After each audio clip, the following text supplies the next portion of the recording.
Buenas tardes, buenas noches tengan todos. Muchísimas gracias por esta invitación para presentar esta serie de datos, que es el esfuerzo de mucha gente que está trabajando tanto en el Instituto de Diagnóstico y Referencia Epidemiológicos como en diferentes instituciones.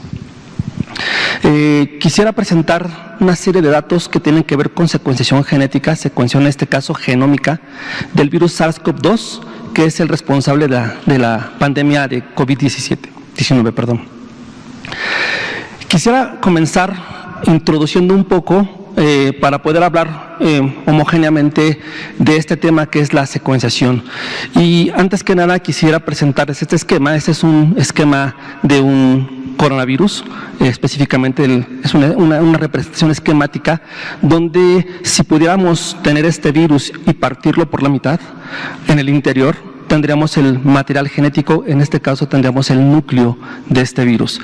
Este material genético está conformado por una cadena de ácido nucleico que se llama RNA. Esta cadena de ácido nucleico, si la pudiéramos organizar en eslabones, como decía muy bien el doctor López-Gatell hace un par de semanas, que nosotros le denominamos ácidos nucleicos, en este caso vamos a denominarle letras, para hablar todos en un mismo contexto. Entonces, si nosotros podemos acomodar estas letras a lo largo de esta cadena, formando estos eslabones, tenemos una secuencia genética. En este caso, el coronavirus está conformado por 29,000 letras, 29,000 nucleótidos que conforman este material genético. Y bueno, ¿para qué nos interesa o para qué queremos conocer este material genético? Les voy a presentar 5 utilidades de para qué nos sirve secuenciar el material genético de cualquier organismo, de algún virus, de alguna bacteria, algún parásito. En este caso nos sirve para buscar alguna identidad, así como los individuos se relacionan entre sí y de acuerdo a sus identidades genealógicas los podemos acomodar en un árbol genealógico. De la misma manera los organismos y en este caso los virus pueden a partir de este material genético, de esta secuencia de letras, acomodarse en un árbol, en este caso se llama árbol filogenético, y podemos encontrar algunas similitudes o algunas diferencias entre estos organismos. Principalmente hablaremos en este caso de los virus. Y esto que nos dice que de acuerdo a esas características genéticas, a esta secuencia, se pueden agrupar en diferentes, en este caso van a ser clados o en este les llamaremos grupos. ¿Okay? Esa es una de las utilidades que tenemos para poder secuenciar. Otra que es motivo de alguna de las preguntas en estas sesiones es conocer si esta secuencia de letras tiene algún cambio. En este caso le llamaremos mutación o le llamaremos marcador molecular. Y como ejemplo quiero citar lo que nos ocurrió durante la pandemia 2009 con influenza. Influenza H1N1 tiene al igual que el coronavirus, tiene una secuencia genética. Basta un cambio de una letra, en este caso me centro en la diapositiva, solamente el cambio de una letra de toda esta secuencia, el cambio de una C por una T en la secuencia del virus, para que este virus se convierta en resistente a algún medicamento, en este caso a los Eltamivir, al Tamiflu que se vende en las farmacias. Estos cambios, estos marcadores genéticos son propios de estos virus y se van presentando conforme las infecciones van concurriendo. Otra manera de poder utilizar este material genético es, muchos científicos ocupan este material genético para poder hacer la elaboración de vacunas. De acuerdo a esta información genética, estos fondos genéticos que se conocen son los que se ocupan para poder hacer las vacunas que pueden ser útiles para cualquier evento infeccioso. Tal es el caso de la vacuna de influenza. Nosotros como institución y como país contribuimos a la Organización Mundial de la Salud con la secuencia por ejemplo, del virus de influenza. Año con año entregamos la secuencia de los virus que circulan y con base a los virus que circulan en nuestro país es cómo se van elaborando las vacunas de influenza. De otra forma, podemos ocupar esta serie de letras para predecir estructuras. Por ejemplo, ahora está actualmente muy utilizado las herramientas bioinformáticas para poder hacer estructuras tridimensionales de las proteínas y poder predecir si están presentes o no algunas zonas o regiones específicas del virus que puedan o no cambiar y alterar o no la biología de estos organismos. Y voy a pasar a la quinta utilidad. ¿Me das la siguiente, por favor? Que si conocemos la secuencia de este material genético, entonces podemos llevar a cabo el desarrollo de diferentes técnicas o metodologías moleculares. Tal es el caso del diagnóstico que actualmente tenemos. Y esto es debido a que desde diciembre de 2019, en Wuhan, en China, se conocía ya la presencia de este virus.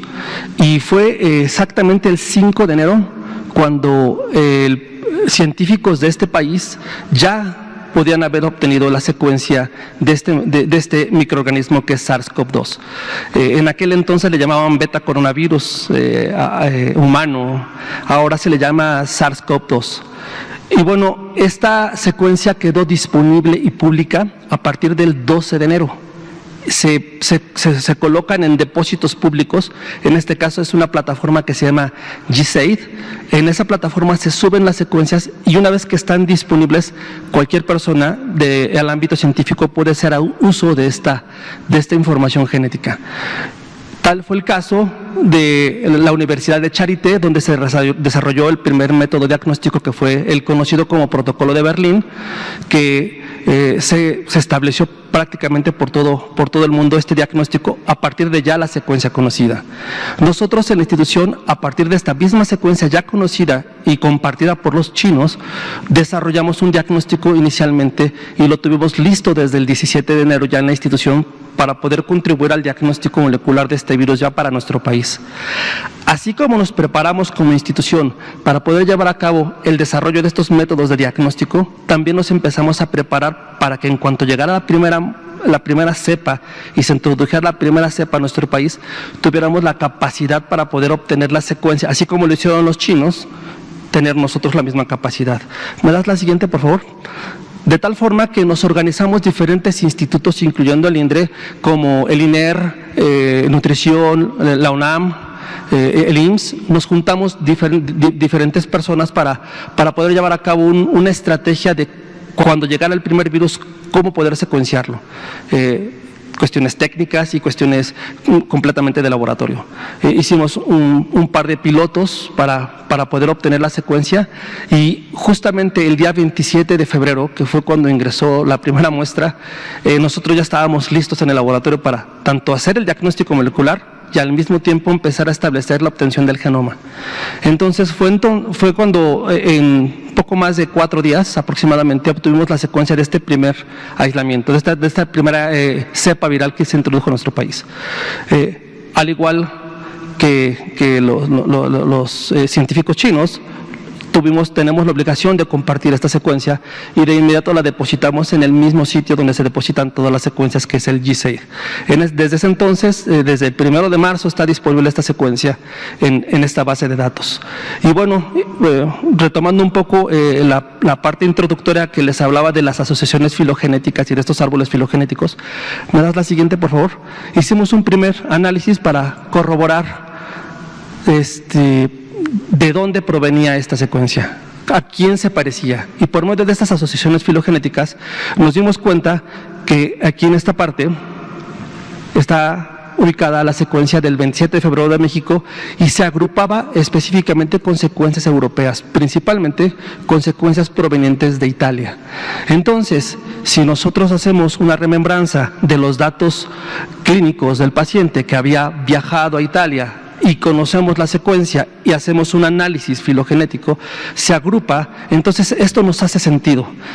¿Qué es lo que estamos diciendo? Que nuestra primera introducción no venía de China como todo el mundo creíamos, ¿no? Realmente la primera introducción vino de un viaje, de una introducción de Italia, de un paciente de Italia a nuestro país. Para esto nos sirve la secuenciación de esos nucleicos. Si me das la siguiente, por favor. Fue entonces cuando nos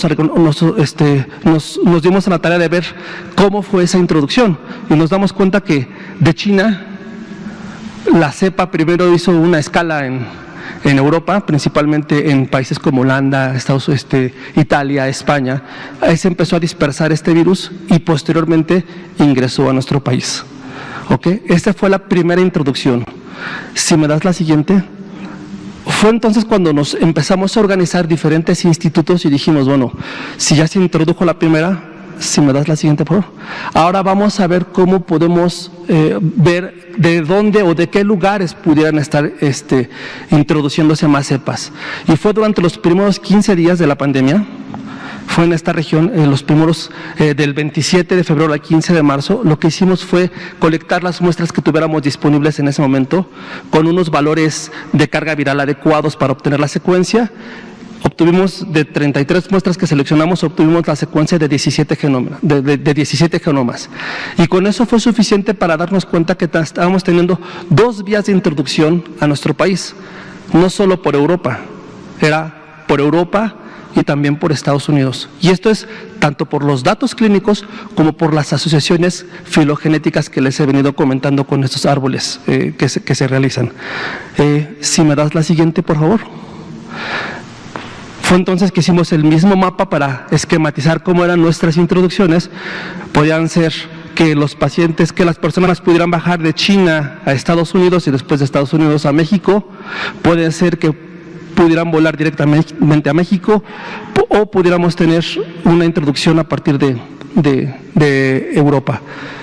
Y lo más importante es que una vez que llegaran aquí, todos estos pacientes, estos 17 pacientes que fueron estudiados, 15 de ellos, ingresaron inicialmente al Distrito Federal, a Ciudad de México, y de ahí se fueron algunos a sus lugares de origen. Entraron vía aeropuerto y se fueron a sus lugares de origen. Si me das la siguiente, por favor. Más o menos una representación esquemática es esta. Algunas introducciones llegaron por Estados Unidos y se pasaron a otros estados de la República, y de Europa a la Ciudad de México, y de ahí se fueron a algunos otros lugares de la República. Esta es una dispersión normal y natural del virus que la vamos siguiendo y la vamos observando, cómo se va dispersando a través de nuestros estados de la República.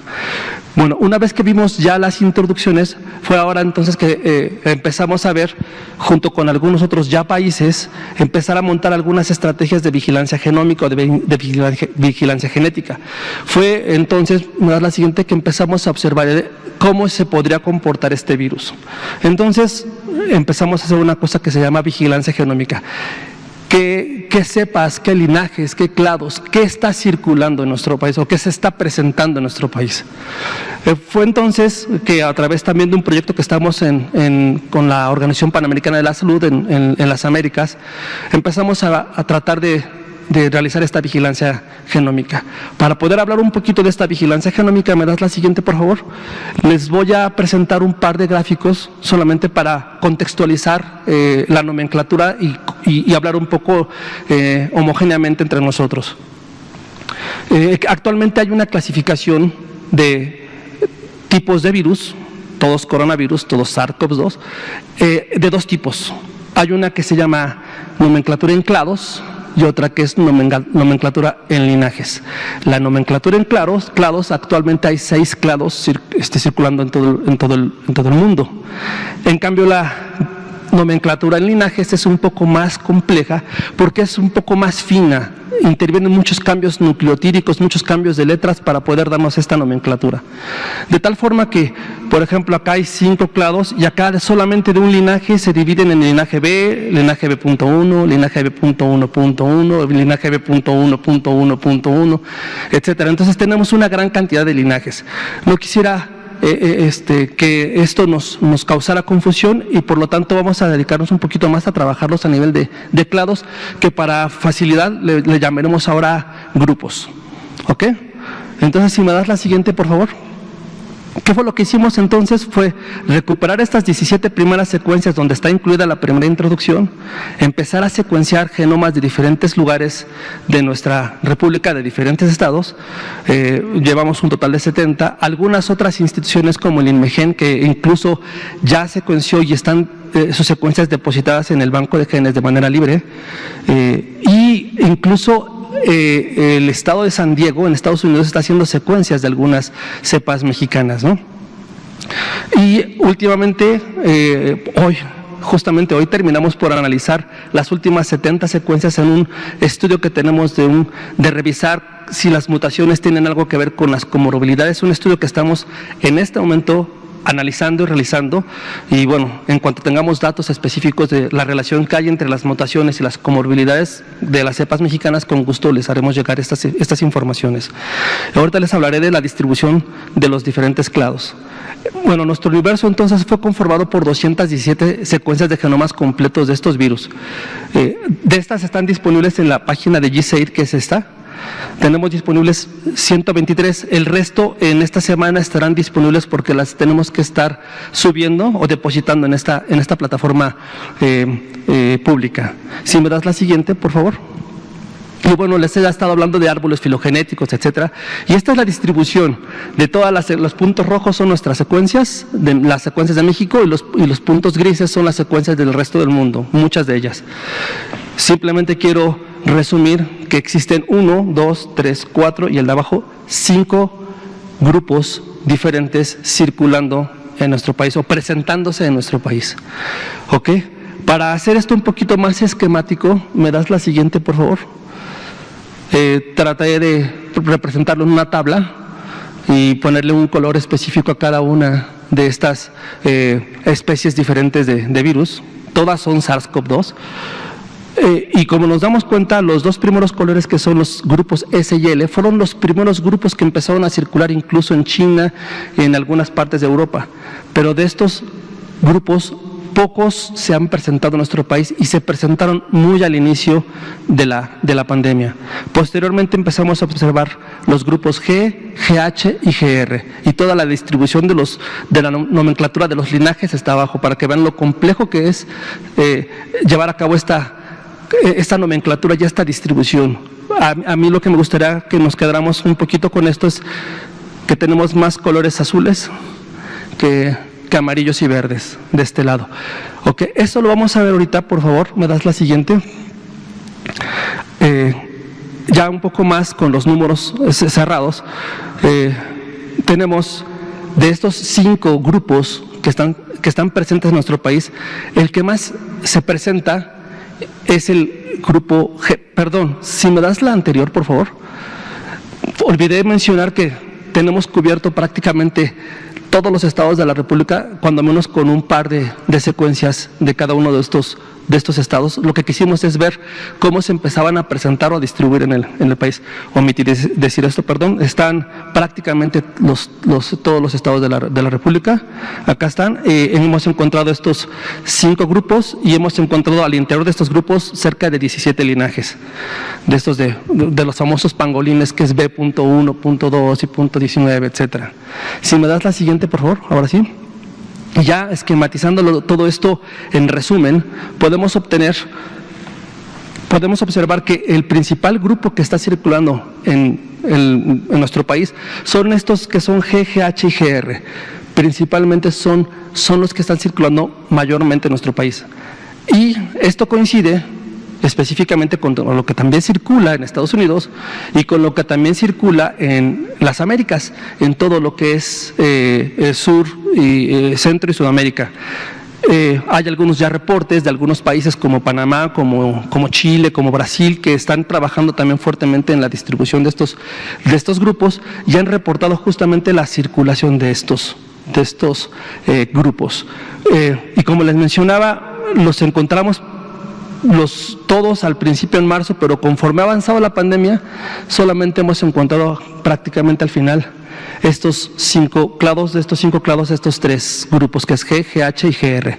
Si me das la siguiente, por favor. Esquematizando esa gráfica que les puse de distribución de todos estos clados o grupos, que está aquí de México, si colocamos esta misma gráfica para cada uno de los países, esta es una gráfica que se obtiene de la plataforma GSAID, donde todo mundo deposita sus secuencias de ácidos nucleicos, podemos observar una cosa muy interesante. Primero, que nuestra gráfica se parece mucho a las gráficas que están circulando o que están presentes en América y en Europa. Si se dan cuenta, en Europa está pintadito de azul, América está pintado de azul, a diferencia de Asia. donde en Asia estamos todavía con los grupos que se presentaron muy al inicio de la pandemia. Si se dan cuenta, están más pintados de amarillo y de rojo. ¿Okay? Entonces, esto coincide con lo que están encontrando otros investigadores tanto en Sudamérica como en el norte de este continente. Si me das la siguiente, por favor. Solamente para demostrarles cómo fue la distribución de estos grupos que encontramos en nuestro país, y prácticamente el país está pintado como entre azul y moradito, ¿no? Aquí me gustaría destacar una cosa muy importante, que esto tiene que fortalecerse con un análisis más robusto, con muchas más secuencias, pero empezamos a observar un poco, por ejemplo, la distribución en el sur de nuestro país, por donde está más o menos Veracruz, Puebla, Tlaxcala. Empezamos a observar la circulación de uno de estos grupos.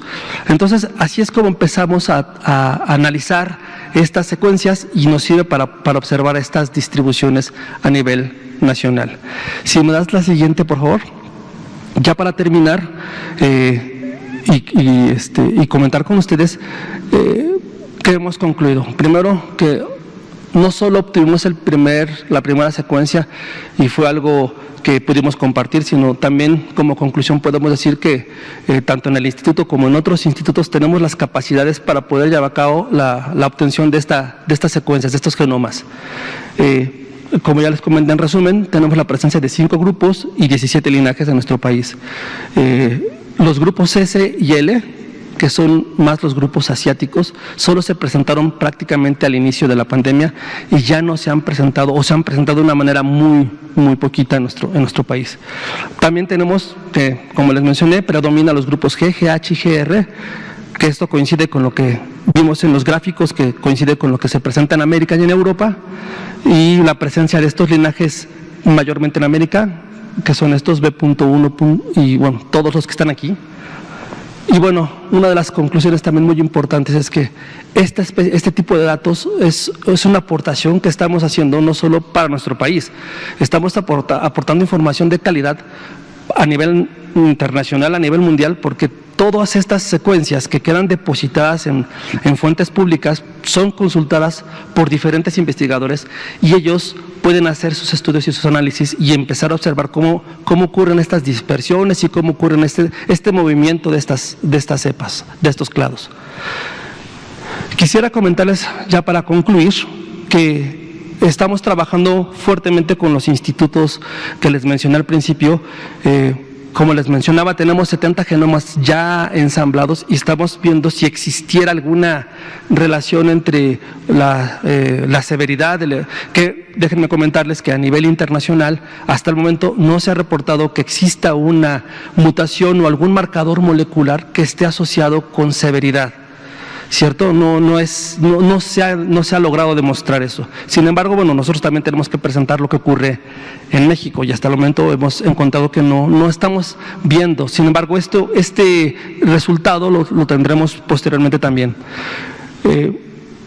Estamos viendo qué ocurre en Estados Unidos, entonces estamos tratando de trabajar con la gente de San Diego para hacer un proyecto y empezar a conocer qué es lo que está ocurriendo en la frontera, no solo la frontera San Diego, California, Baja California, sino toda la frontera, para ver cómo es el flujo y cómo es la migración de este intercambio de grupos de este virus que están circulando. Tenemos un proyecto ya está arrancado este proyecto, y queremos secuenciar no los 200 genomas que tenemos, sino queremos secuenciar 1000 genomas para tener un análisis más robusto y tener una mejor claridad de qué es lo que está ocurriendo en nuestro país. Y finalmente, así como queremos vigilar la frontera norte con San Diego, con la Organización Panamericana de la Salud queremos vigilar la frontera sur. ¿Por qué? Porque si recuerdan, las introducciones son vía Estados Unidos y vía Europa. No sabemos todavía si tenemos introducciones vía Sudamérica. Entonces, ese estudio también lo queremos y lo estamos estableciendo con la parte de la frontera sur, con la Organización Panamericana de la Salud. Si me das la siguiente. Y bueno, agradecer a todas las instituciones participantes. Tengo el honor y el privilegio de representar prácticamente a todos ellos, el IMEGEN, el INER, Nutrición, la UNAM, el IMSS, nuestro bendito INDRE, y nuestra Red Nacional de Laboratorios de Salud Pública que conforma esta gran célula de científicos y investigadores, que ellos son los que nos proveen el material, las muestras y el material genético para poder hacer estos análisis, ¿no?